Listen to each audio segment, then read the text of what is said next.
عمران خان نے اعلان کیا تھا کہ ہم آپ کے ساتھ کھڑے ہیں، پاکستان کے بہادر افواج کے ساتھ ہم کھڑے ہیں، لیکن جب پارلیمنٹ کی بات آئے گی تو پھر ہم ان کے ساتھ کھڑے نہیں ہوں گے، پھر ہم عوام کے ساتھ ہوں گے۔ یہ عوام کی بالادستی، وہ فوج کی بالادستی کا کام تھا، وہ انہوں نے کر دیا۔ جو عوام کی بالادستی کا کام ہے، جو اس پارلیمنٹ نے جو رول ادا کرنا ہے، وہ ہم کریں گے، وہ یہ پارلیمنٹ کرے گی، وہ یہ اسمبلیاں کریں گی۔ اسمبلیوں کو عوام نے منتخب کرنا ہوتا ہے۔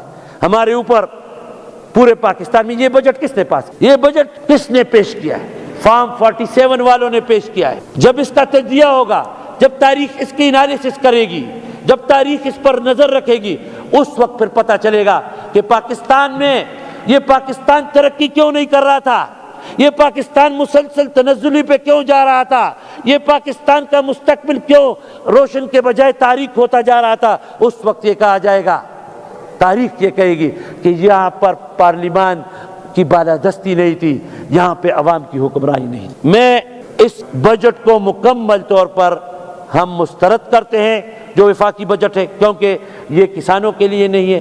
اب تعلیم کے لیے بجٹ پورے 56 ارب روپے تعلیم کے لیے رکھے گئے ہیں۔ وفاق کی جتنے بھی HEDs یونیورسٹیز ہیں، پورے پاکستان کے لیے 56 ارب روپے رکھے گئے ہیں۔ تعلیم ان کا سب سے نچلی پریارٹی ہے۔ جو شعبہ بھی آپ لیں اس پہ بات کریں تو مجھے کم از کم، میں پاکستان تحریک انصاف کے اس پلیٹ فارم سے یہ کہتا ہوں کہ پاکستان تحریک انصاف اس بجٹ کو کسی صورت بھی اس کے لیے قابل قبول نہیں ہے، بلکہ ہم اس بجٹ کو مسترد کرتے ہیں۔ اور ہم اپنے صوبے کے لیے جو ترقیاتی فنڈ ہے، میں اپوزیشن کے بھائیوں سے بھی کہتا ہوں کہ اپوزیشن کے بھائی بھی اس سلسلے میں پاکستان تحریک انصاف کے ساتھ مل کر اپوزیشن اس صوبے کے حقوق کے لیے اکٹھے لڑائی لڑیں۔ ان سے کہیں کہ یہ ہمارے صوبے کے ساتھ کیوں مذاق کر رہے ہو، یہ صوبے کا مذاق کیوں اڑایا جا رہا ہے، یہ آپ کی ذمہ داری ہے۔ یہ بعض چیزیں جو اس طرح ہے کہ جو ہمارے صوبے کے مفادات ہوتے ہیں، اس پہ ہم اکٹھے مل کر اس پہ لڑیں گے بھی، اور اکٹھے جو ہے اپنا حق بھی مانگیں گے۔ اس وقت جو وفاقی بجٹ ہے، اس کا ٹوٹل حجم جو ہے وہ 17,500 ارب روپے ہے، جس کے اندر جو بجٹ کا جو مین حصہ ہے وہ قرضوں کی ادائیگی پہ ہے۔ اور ہم سے یہ سوال بار بار پوچھا جا رہا ہے کہ پاکستان کا جو بجٹ پیش کیا گیا ہے، یہ عوام دوست بجٹ ہے یا عوام دشمن بجٹ ہے؟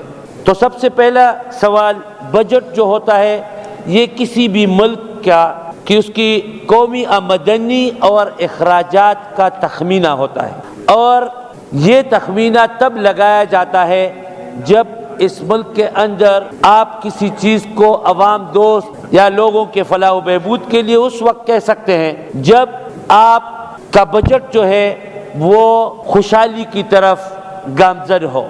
اس وقت پاکستان کا جو بجٹ پیش کیا گیا ہے وہ کن حالات کے اندر پیش کیا گیا ہے؟ آپ کو پتہ ہے کہ پاکستان کے ایکسپورٹ ہر سال پچھلے سال کے مقابلے میں ڈیکریز ہوتے جاتے ہیں، کم ہوتے جاتے ہیں۔ آمدنی جو ہے وہ پاکستان کی نیچے آ رہی ہے، بلکہ آمدنی پاکستان کی کیا ہے؟ پاکستان کے سود میں، قرضوں جو ہم نے قرضے لیے اس کے جو سود کی ادائیگی ہے، اس میں ہم کوئی 8,000 سے 9,000 بلین تک ہم سالانہ اس کی سود کی ادائیگی کر رہے ہیں۔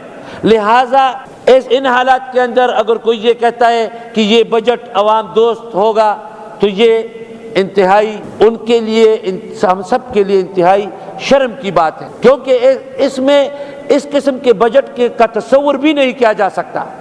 سالانہ ترقیاتی بجٹ اس وقت وفاقی حکومت نے جو پیش کیا ہے، اس میں میں چونکہ خیبر پختونخوا کے حوالے سے اس کے بارے میں بات کرنا چاہتا ہوں، اس لیے میں نے اس کی تمہید باندھی ہے۔ اس وقت پورے سال میں جو ترقیاتی بجٹ ہے وہ گزشتہ سال 1,500 ارب روپے تھے، جبکہ یہ کہتے تھے پاکستان کے حالات انتہائی خراب ہیں۔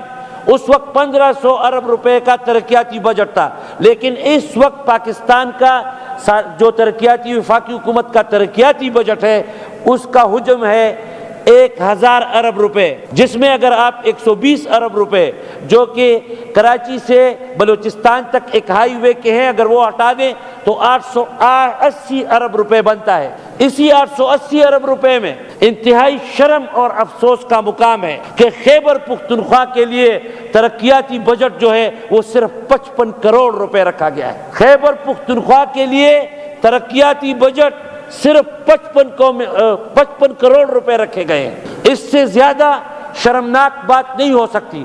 کیا ہم پاکستان کا حصہ نہیں ہیں؟ اس وقت خیبر پختونخوا گزشتہ 25 سال سے ایک بہت بڑے بحران سے گزر رہا ہے۔ خیبر پختونخوا میں جہاں دہشت گردی ہے، ہمارے تمام ادارے اور خیبر پختونخوا کے عوام دہشت گردی کا سامنا کر رہے ہیں۔ ہمارے 1 لاکھ کے قریب لوگ جو ہیں اس دہشت گردی میں اپنے جانوں کے نذرانے پیش کر چکے ہیں۔ ہماری پولیس خوارج کے سامنے کس طرح لڑتی ہے، ان کے پاس جو اسلحہ ہے اور جو اسلحہ ہمارے پاس ہے اس کا کوئی مقابلہ نہیں ہے۔ ہم بڑے فخر سے کہتے ہیں کہ ہماری فضائیہ ہندوستان سے جنگ جیت چکی ہے۔ ہم بھی فخر کرتے ہیں کہ ہماری فضائیہ نے اس جنگ میں جو جنگ تھی یہ ان کے اوپر ہم نے برتری حاصل کی ہے۔ ہم اپنے افواج پر اس بات پر فخر کرتے ہیں، لیکن ساتھ ساتھ یہ بھی کہتے ہیں کہ یہاں جو میرا فوجی بھائی لڑتا ہے یا یہاں پہ سرحد کے ساتھ ساتھ جو میرے شہری لڑتے ہیں، پولیس لڑتی ہے، تو وہ ان کا سامنا جو ہے اس کے مقابلے میں نہتوں کی طرح ہوتا ہے۔ ہمیں اس کی بھی فکر کرنی چاہیے۔ پاکستان کا قومی بجٹ جب پیش کیا جاتا ہے تو اس وقت خیبر پختونخوا کا جو حصہ ہے اس کو سب سے کم تر، کیا ہم کسی دوسرے ملک سے آئے ہوئے لوگ ہیں؟ کیا ہم اس پاکستان کا حصہ نہیں ہیں؟ کیا ہم خیبر پختونخوا پاکستان کا صوبہ نہیں ہے کہ اس کے ساتھ اس انداز میں سلوک کیا جا رہا ہے؟ کیا یہاں کے عوام میں اس بات سے نفرت پیدا نہیں ہوگی؟ کیا خیبر پختونخوا کے لوگ اگر ان کے ساتھ یہ سلوک جاری رہا تو کیا یہ شیخ مجیب کی طرح ایک دن یہ نہیں کہیں گے کہ مجھے اسلام آباد کے سڑکوں سے پٹسن کی بو آ رہی ہے؟ تو کیا ایک دن ہم یہ نہیں کہیں گے خیبر پختونخوا کے لوگ کہ ہمیں اسلام آباد کے ان سڑکوں سے خیبر پختونخوا کے ان شہیدوں کے خون کی بو آ رہی ہے؟ ہمیں اس وقت کے لیے مجبور نہ کیا جائے خیبر پختونخوا کے عوام کو۔ ہماری گناہ کیا ہے؟ خیبر پختونخوا کے عوام نے کون سا بڑا گناہ کیا ہے؟ انہوں نے ایک جرم کیا ہے کہ انہوں نے قانون کی حکمرانی، خیبر پختونخوا کے عوام نے قانون کی حکمرانی کے لیے اور آئین کے بالادستی کے لیے عمران خان کی قیادت پر لبیک کہا ہے۔ اس جرم کی پاداشت میں یہ سزا ہمیں دی جا رہی ہے، لیکن ہم یہ سزا جو ہے وہ کسی صورت بھی قبول کرنے کے لیے تیار نہیں ہے۔ ہم اسی پلیٹ فارم سے بجلی ہم پہ بند کی جاتی، ہمیں 1500-1600 ارب روپیہ ہمارا وفاق کے ذمہ ہے، نیٹ ہائیڈل پروفٹ ہمیں وہ پیمنٹ نہیں کی جا رہی۔ 100 ارب روپے سالانہ ہمارے جو مرج ڈسٹرکٹس ہیں اس کے لیے وفاق نے 100 ارب روپے سالانہ جو دینے تھے وہ آپ کو پتہ ہے کہ انہوں نے ابھی ہمارے 700 ارب روپے بنتے ہیں، انہوں نے صرف 138 ارب روپیہ ابھی تک دیا ہوا ہے۔ کتنی شرم اور افسوس کی بات ہے۔ وہ بلٹ جو کہ اس وقت جنگی حالت میں ہے اس کے ساتھ یہ سلوک کیا جا رہا ہے۔ ہم نہیں مانتے جو 3% انہوں نے خیبر پختونخوا کو تمام صوبوں نے دینا تھا، وفاق نے دینا تھا، وہ تو نہیں دے رہے، لیکن جو 100 ارب روپے سالانہ خیبر پختونخوا کے مرج ڈسٹرکٹس کے لیے دیے جانے تھے ان میں سے صرف 7 سال کے اندر 138 ارب روپے دیے۔ بجٹ میں کیا ہے؟ غریب کے لیے بجٹ میں، وفاقی بجٹ میں کیا ہے؟ مریض کے لیے دوائیوں میں کیا انہوں نے دیا ہے؟ دوائیاں جس کے ریٹ گزشتہ 2 سال میں جتنے بڑھے ہیں اتنے پاکستان کی تاریخ میں کبھی نہیں بڑھے، لیکن کوئی رعایت مریض کی دوائیوں کے لیے نہیں دی گئی۔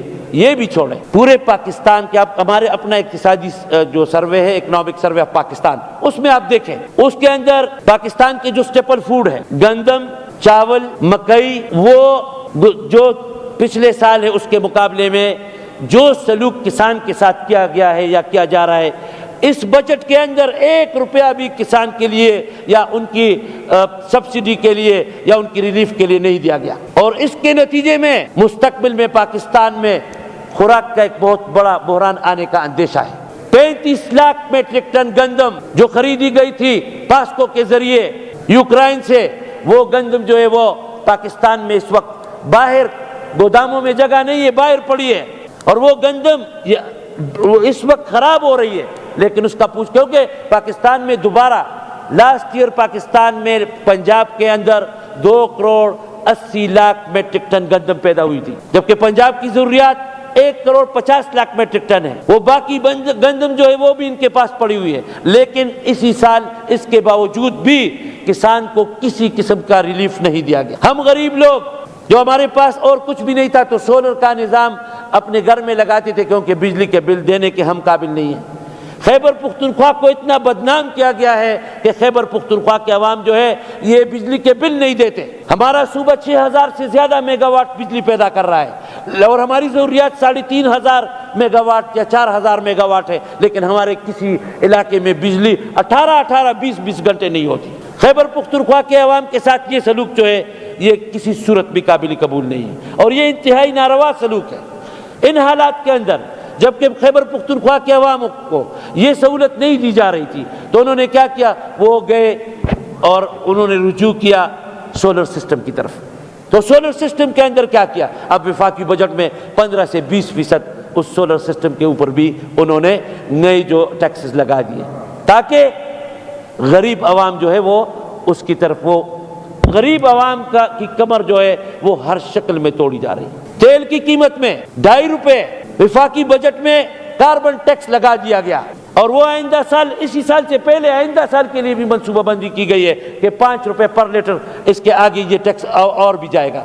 اسی ٹیکس کے نتیجے میں جو ہماری تیل کی قیمتیں ہیں، پیٹرول کی قیمتیں، ڈیزل کی قیمتیں، اس میں اضافہ ہوگا اور اس کا بوجھ جو ہے وہ غریب عوام پر پڑے گا۔ کس کس چیز کا ذکر کریں، کون سا رونا روئیں کہ پورے پاکستان کے عوام کو یہ تحفہ دیا جا رہا ہے۔ کہتے ہیں کہ پاکستان کے عوام نے، خود وزیر اعظم صاحب کہتے ہیں کہ پاکستان کے تنخواہ دار طبقہ جو ہے وہ 400 ارب روپے کا ٹیکس دے رہا ہے، تو اس کی تنخواہ میں اضافہ کتنا کیا ہے، 10%۔ اس لیے تو 32 لاکھ برین ڈرین پاکستان سے ہوا ہے۔ 32 لاکھ لوگ، تعلیم یافتہ لوگ بیرون ملک جا رہے ہیں۔ آپ جائیں تو بیرون ملک کسی کے ساتھ بھی بیٹھے، وہاں آپ کو پتہ چلے گا کہ روزانہ کی بنیاد پر کتنے پاکستانی باہر کے ملکوں میں جا رہے ہیں۔ یہ برین ڈرین کیوں ہو رہا ہے؟